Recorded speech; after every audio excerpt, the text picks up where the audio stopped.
Oi, minha gente, demorou um pouco, mas cá estamos nós com o quarto episódio da série O que é. E como prometido, nós vamos conversar nesse episódio de hoje sobre o que é a democracia. Esse termo que é vastamente utilizado, está na ponta da língua de todo mundo, que durante esse último período, inclusive aqui no Brasil, nós falamos muito disso, quando o regime democrático burguês esteve sob ameaça de um golpe, né, porque Bolsonaro, os bolsonaristas tinham a intenção de retorno de uma ditadura militar, e existem muitos saudosistas nesse país que buscam, né, e batalham para isso, militam para o retorno de uma ditadura militar. Mas nós queremos falar mesmo sobre democracia. E o que é democracia? A quem se destina? Bom, primeiro que o termo democracia significa que é o voto de uma maioria que se sobrepõe a uma minoria. Isso é o termo que nós conhecemos hoje. Mas a democracia, quando surge ainda na Idade Antiga, né, no tempo antigo, na antiguidade, 500 anos, pouco mais de 500 anos antes de Cristo, em Atenas, na Grécia, vai surgir um período de tirania onde se haviam muitas revoluções, muitas batalhas, muitos conflitos. Os povos que lutavam com outros. Inclusive, vocês podem pegar isso no terceiro episódio, segundo ou terceiro episódio, que quando falo do surgimento da propriedade privada e dos conflitos, né, de terras, de territórios, de comunidades. Nessa busca e nesse período haviam grandes governos tiranos e que, ao dominar uma determinada aldeia, uma cidade, uma região, um povo, transformava esse povo em escravos. É nesse período de conflitos que vai surgir, a partir de um cidadão que nesse embate ganha uma dessas batalhas e institui na Grécia, né, em Atenas, essa democracia. E é também o período onde vai se estabelecer a divisão de fato entre as classes sociais. É a partir do surgimento da democracia como forma política de dominação, quer dizer, a forma política que vai adotar o Estado para o exercício da administração e da dominação daqueles que têm o poder sobre aqueles que são explorados e que, portanto, estão desprovidos do poder. Eles vão organizar e vão ver que a tirania não é o melhor mecanismo, vai adotar um outro. O cidadão ateniense, Clístenes, é quem vai instituir essa nova forma de administração do Estado. Ao invés da tirania, vai ser adotada a democracia. Mas essa democracia também que vai ser adotada e que surge em Atenas, pouco mais de 500 anos antes de Cristo, não é para todo mundo. Eu não sei se você sabe, mas na Grécia, e como em vários outros países, em outras regiões, o que predominava eram duas classes sociais: os proprietários de escravos e os escravos. Os que eram vencidos nas batalhas perdiam as suas terras, perdiam seus meios, suas ferramentas de produção, perdiam o controle sobre as mulheres, sobre crianças, sobre todo o povo, e esses dominados que perdiam as batalhas eram transformados em escravos. Pois muito bem, na Grécia, né, em Atenas, quando surge a democracia, não vai ser para todo mundo. Muito embora o termo democracia seja governo do povo, né? O governo do povo para o povo não significa dizer que é para todo mundo, porque num povo existe uma separação de classes, e em Atenas isso também existia. Existiam os, os senhores, né, os proprietários, os que eram tidos como cidadãos, e tinham as mulheres, tinham os escravos e os estrangeiros. Esses não eram tidos como cidadãos, esses não participavam das assembleias, esses não podiam debater sobre política, e esses também não decidiam os rumos nem da economia e nem da forma política que aquele Estado passou a adotar. No sistema capitalista, nós falamos muito em democracia. Aliás, a democracia ela vai tomando formas diferentes ao longo do tempo. Por exemplo, no sistema capitalista, a primeira forma de debate e a grande luta que se travou e que se foi instituído foi o sufrágio universal. Uma pessoa, um voto, né? Isso era o que era estendido e entendido na sociedade capitalista como igualdade, ou seja, essa igualdade jurídica em que cada pessoa tem direito a um voto, cada pessoa vale um voto, cada pessoa pode votar e cada pessoa pode ser votada. Essa é a compreensão comum jurídica. Quando isso surge, por exemplo, na sociedade capitalista, não vai ser para todo mundo.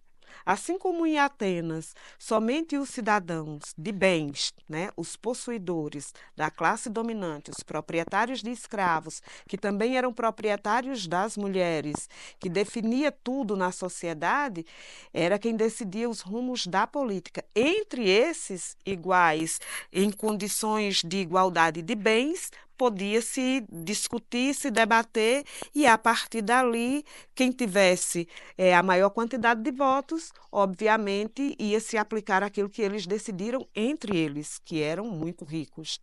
Na sociedade capitalista, isso também vai ocorrer. Então, quando tem o sufrágio universal, mesmo que se diga que juridicamente todos têm direito ao voto, cada pessoa tem direito a um voto e cada pessoa tem o direito de ser votada, não significa dizer que também é para todo mundo. No primeiro momento, eram também para os homens de bens. E só os homens podiam votar.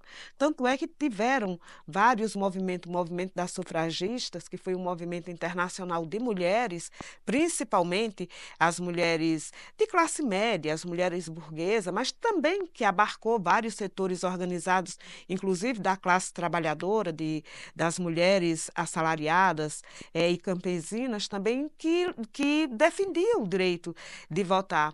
Isso, por exemplo, só vai tomar corpo internacionalmente e as mulheres vão ter acesso a esse voto, a essa eleição dessa forma, no final do século XIX e também e início do século XX.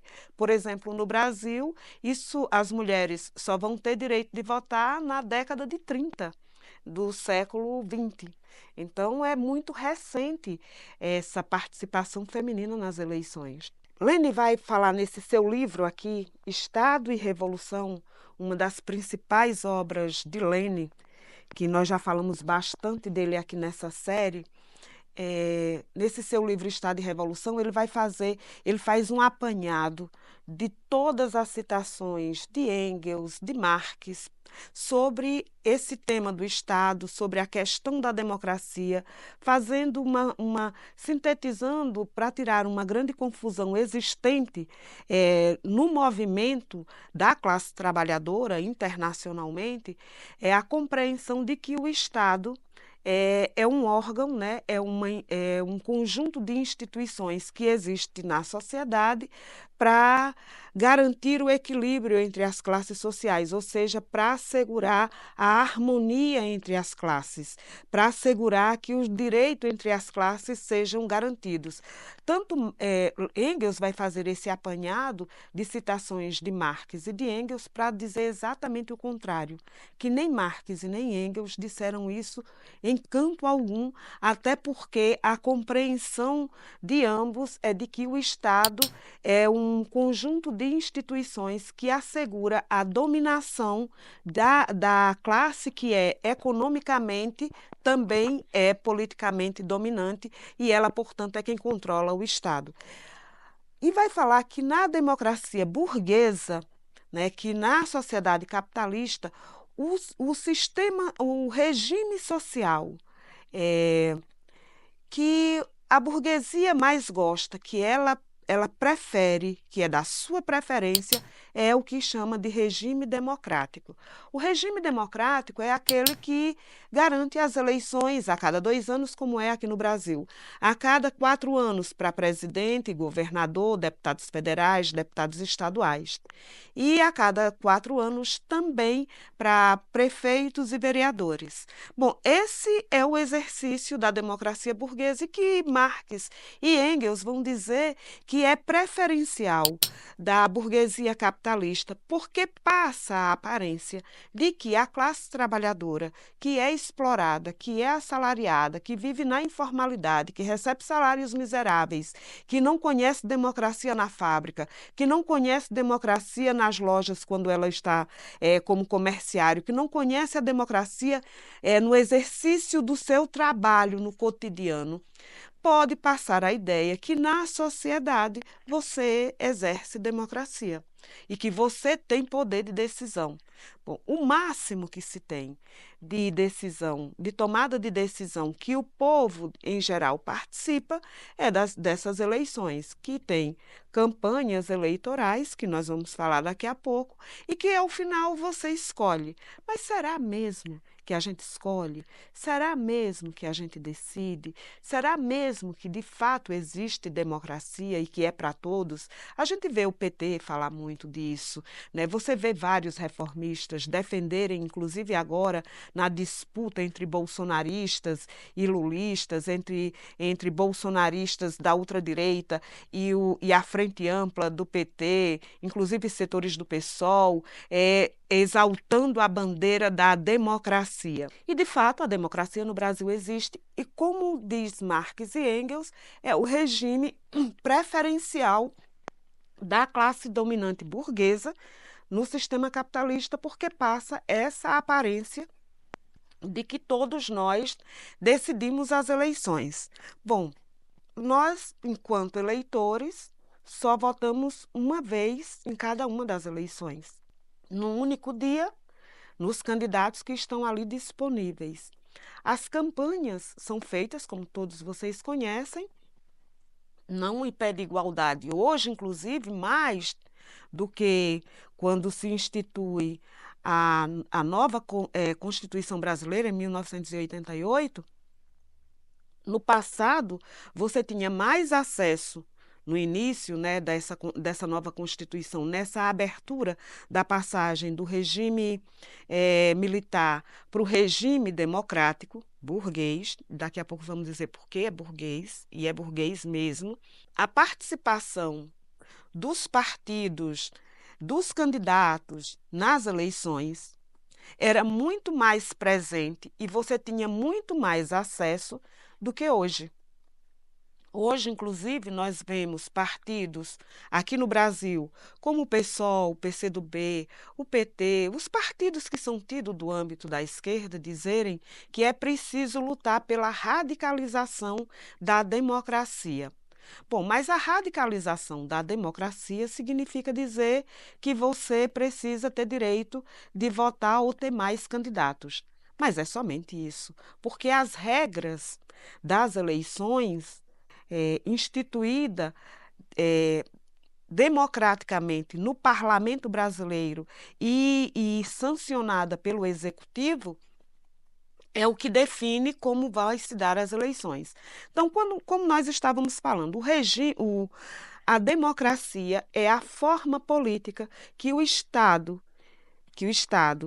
que pertence à classe dominante, que hoje quem é controlado pela burguesia capitalista nacional e internacional, tem como prioridade, tem como preferência a democracia burguesa e o exercício das eleições para elegerem parlamentares e também governantes do Poder Executivo. E vão ter outras formas de regime, né? Tem regime parlamentarista, tem semiparlamentarista, então vai variando, né? Por exemplo, todo mundo fala da Revolução Francesa, Mas a primeira revolução burguesa a ocorrer é na Inglaterra, a chamada Revolução Gloriosa. Essa revolução ela vai acontecer, aqui para eu não errar, 1688, é o ano que ela vai findar-se. E é a partir daí que surgirão duas câmaras. A Câmara dos Lordes, que é da monarquia, né, da nobreza, e a Câmara dos Comuns, onde estava a burguesia, era tida como Câmara dos Comuns.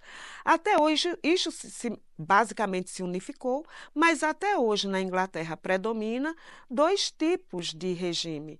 Tanto tem a monarquia como tem o parlamento. Então, existe uma monarquia parlamentarista, muito embora ela não tenha o poder de decisão nos rumos da economia, mas, ao mesmo tempo, está subordinada a ela, porque a última palavra também é dada pela própria coroa. A Espanha, por exemplo, também funciona assim. Tanto tem a monarquia, como tem o parlamento burguês, tem o primeiro-ministro, e existem os vários partidos. Aqui no Brasil, não. Aqui no Brasil existe o Poder Executivo, a Câmara de Deputados, que tem a Câmara e tem o Senado, ou seja, tem o Congresso Nacional, e tem o Poder Judiciário. São três instituições que elas três conjuntamente é quem garante a dominação sobre a classe trabalhadora. E por que nós dizemos a dominação? Porque nessa democracia, por exemplo, no período da ditadura militar, as eleições foram suspensas para boa parte das coisas e os governos eram tidos como eleições diretas quando se tinha ou não tinha, e o povo não votava, não tinha o poder de decisão, e só haviam dois partidos, a Arena e o MDB, que era tido como movimento de oposição, que depois vira PMDB, que agora virou MDB, que é um partido burguês tanto quanto antes. Mas hoje existem vários partidos, mesmo nos Estados Unidos, que é tido como o grande exemplo de democracia, é o espelho da democracia para o mundo inteiro. Lá existe apenas um regime bipartidário. Isso não significa dizer que não existam outros partidos.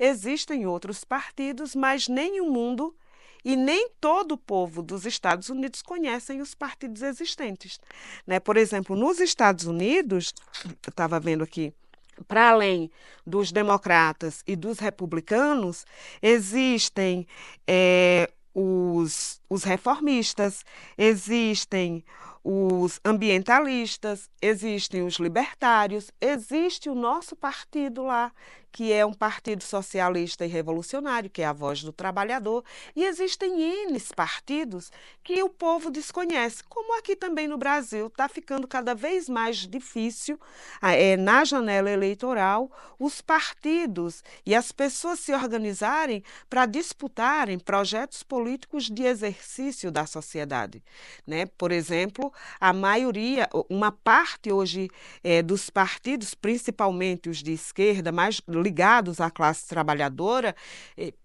que se recusa a ter dinheiro da burguesia, que se recusa a receber financiamento de empresários, esses partidos, eles têm se traduzido em partidos cada vez menores, não porque eles não tenham projetos, mas porque eles não são parte do jogo, ou se esquivam de participar do jogo democrático burguês aqui do Brasil. No Brasil, por exemplo, são quase 30 partidos. Mas se eu perguntar a você quais são os números dos partidos existentes no Brasil, você desconhece.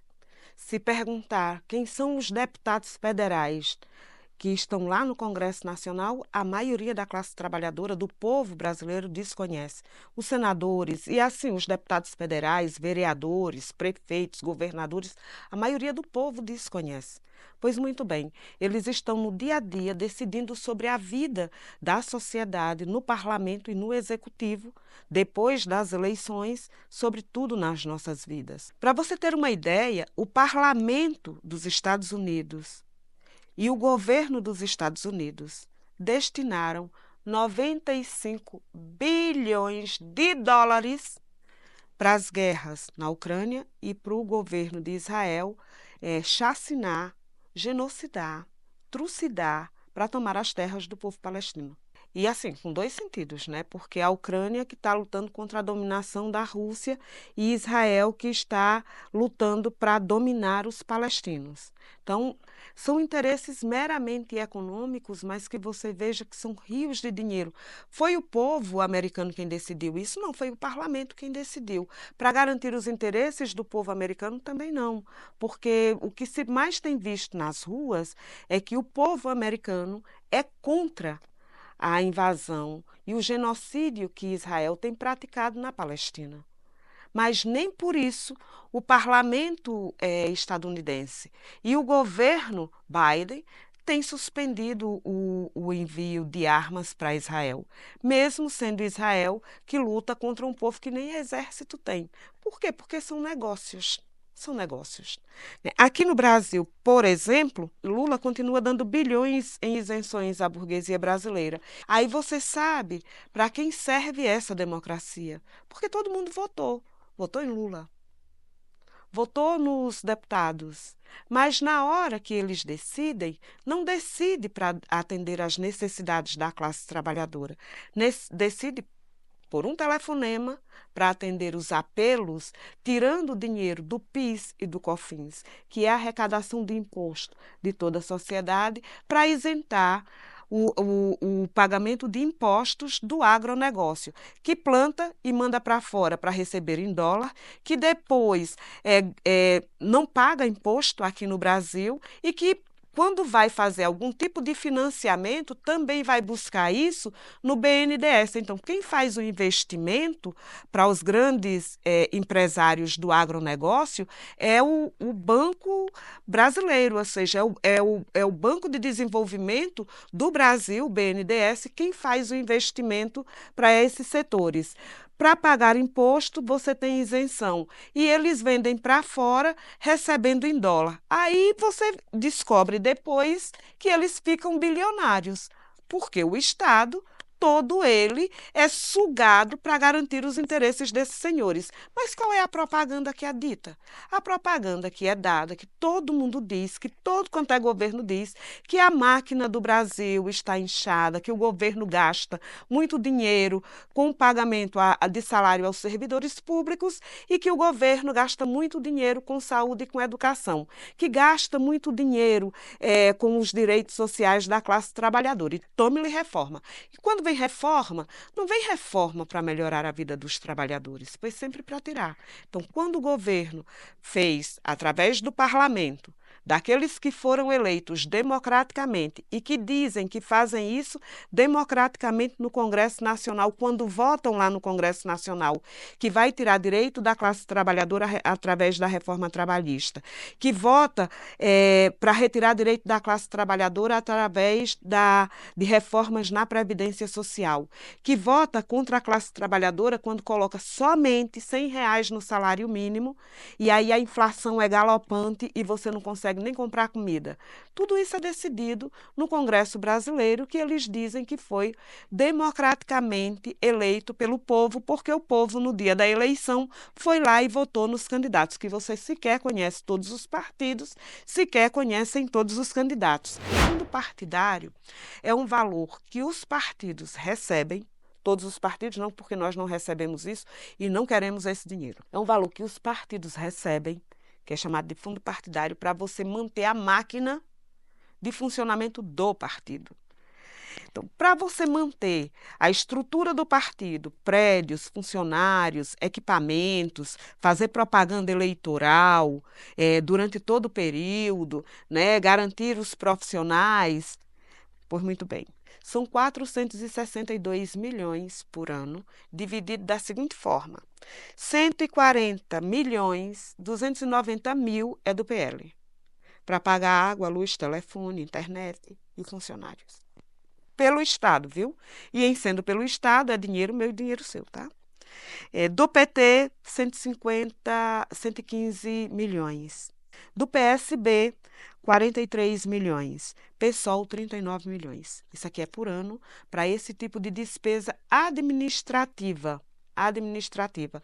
Nós do PSTU entendemos que só é possível você ter independência política se você tem independência financeira também. Então, nosso partido é pobre? É pobre. Porque a classe trabalhadora não é rica, milionária são esses aqui.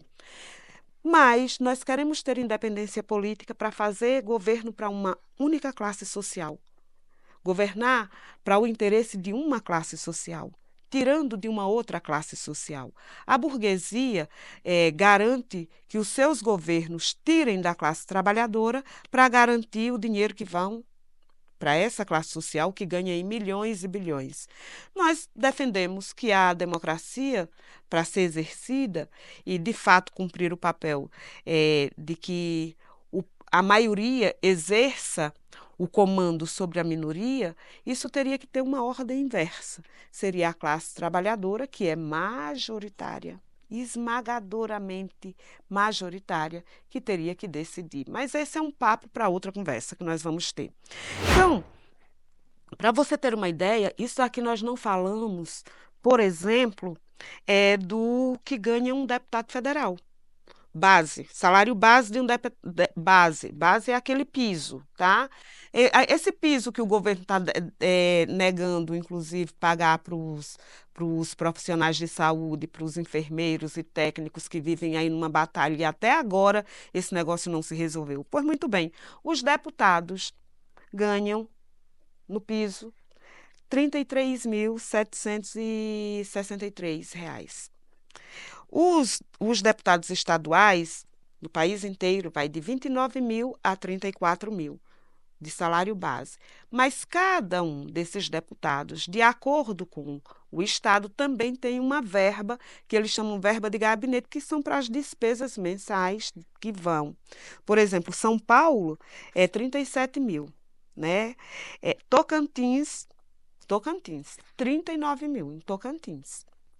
Agora, deixa eu dizer uma coisa, você ficar besta. Sergipe, 40 mil. E mais outra, você ficar mais besta ainda. Paraíba, 42 mil. E Roraima, 45 mil por deputado por mês. Durma com a zoada dessa. Diga que esse negócio aqui não é bom. Porque na democracia burguesa, você ter um mandato, seja no executivo, no legislativo, é uma forma, inclusive, de você enriquecer. E por isso que nós, do PSTU, temos muita restrição numa coisa como essa. Tem critérios estabelecidos para os candidatos do PSTU que, em se elegendo, ele vai viver com o salário médio de qualquer profissional.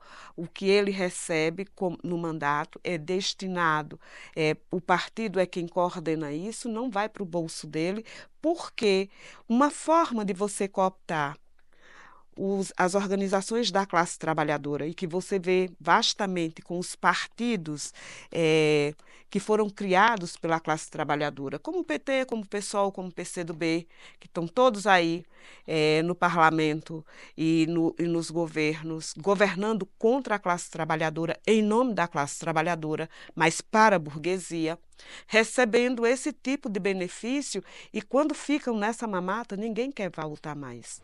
As pessoas que podem mandar no presidente Lula e decidir as coisas no governo, se sai um PL, né, um projeto de lei que favorece ou não a burguesia, quem determina isso não é a classe trabalhadora. A gente vai para a rua, a gente faz manifestação e consegue recuar, como o PL agora, 1904, que é o PL do estupro, que favorece o estuprador, condena a menina e a mulher que, por acaso, que ao ser estuprada, engravide e decide que vai abortar, ela tem uma pena maior do que o estuprador, é isso que quer fazer o Congresso Nacional. Foi feito com a anuência, inclusive, de parlamentares da esquerda que deixaram votar isso em regime de urgência, colocar na pauta em regime de urgência. Depois foi que Lula voltou atrás, depois porque o povo e as mulheres foram para a rua.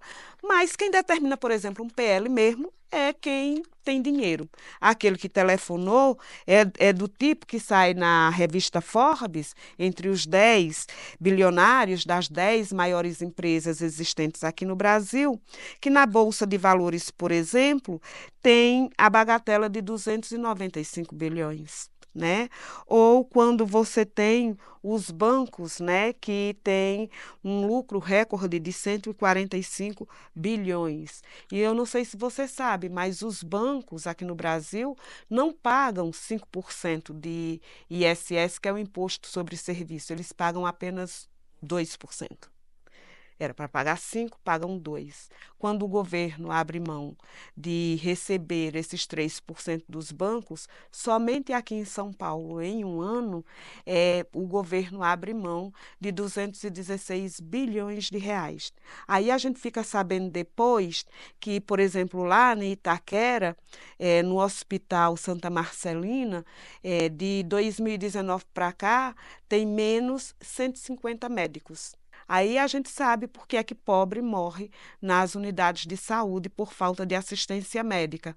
Então, a gente vai vendo isso porque não é a classe trabalhadora, como bem diz o jornal Opinião Socialista, quem mama nas tetas do Estado. Quem vive pendurado, de fato, nas tetas do Estado, com o peito bem cheio para irrigar, é a grande burguesia. Quem vive mamando nas tetas do Estado e suga tudo é a própria burguesia. E sabe quem garante tudo isso? A própria classe trabalhadora, porque a burguesia não trabalha. Se existe uma classe trabalhadora, existe uma outra chamada burguesia, é porque alguém trabalha e a outra se apropria disso.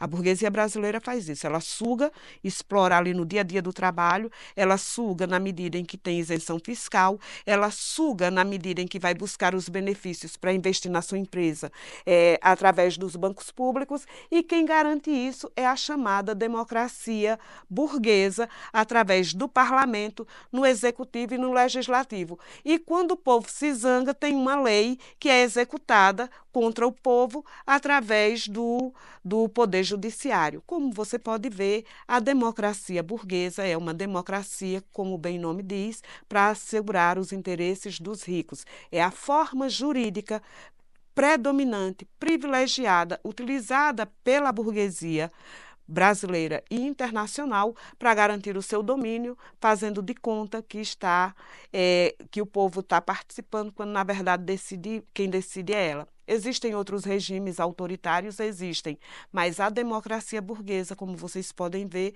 de democrática mesmo só tem a aparência. Para nós é ditadura.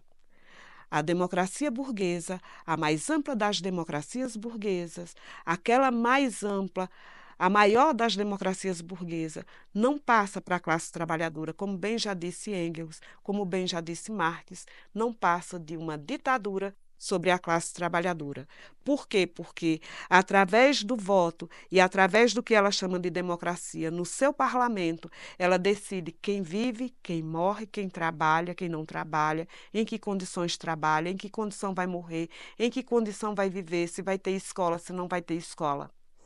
E nós não decidimos isso. Nós não decidimos quantas escolas nós vamos ter, qual a qualidade da escola. Nós não decidimos sobre o valor do nosso salário. Nós não decidimos qual a casa onde nós vamos morar. Quem determina isso é se eu tenho salário ou se eu não tenho salário. Se você tem condição, você consegue. Se você não tem, fica sem nada. Então, essa democracia sobre a classe trabalhadora não é democracia, é ditadura. É democrático para a burguesia, que dá um telefonema para Lula e Lula vai lá e retira o PL. Mas os indígenas, que são donos dessa terra, que hoje tem que provar que é indígena e ainda tem que provar que é dono da terra, porque o parlamento brasileiro e Lula só quando vetou foi só uma parte, não saiu na defesa dos indígenas, mesmo tendo um ministério dos indígenas no seu governo, está aí o marco temporal, que é uma nova expropriação das terras dos indígenas. Foram os indígenas quem decidiram isso? Não. É democrático isso? Também não. Para os indígenas é uma ditadura, porque se impõe sobre ele. O salário mínimo que nós recebemos é uma imposição do parlamento burguês, é uma imposição do governo que governa para a burguesia capitalista, burguesa, sobre nós. Então, para nós, a democracia burguesa não passa de uma ditadura. E nós precisamos, de fato, discutir o que é democracia para a classe trabalhadora. Mas esse é um assunto para o nosso próximo episódio. Eu lhe espero lá.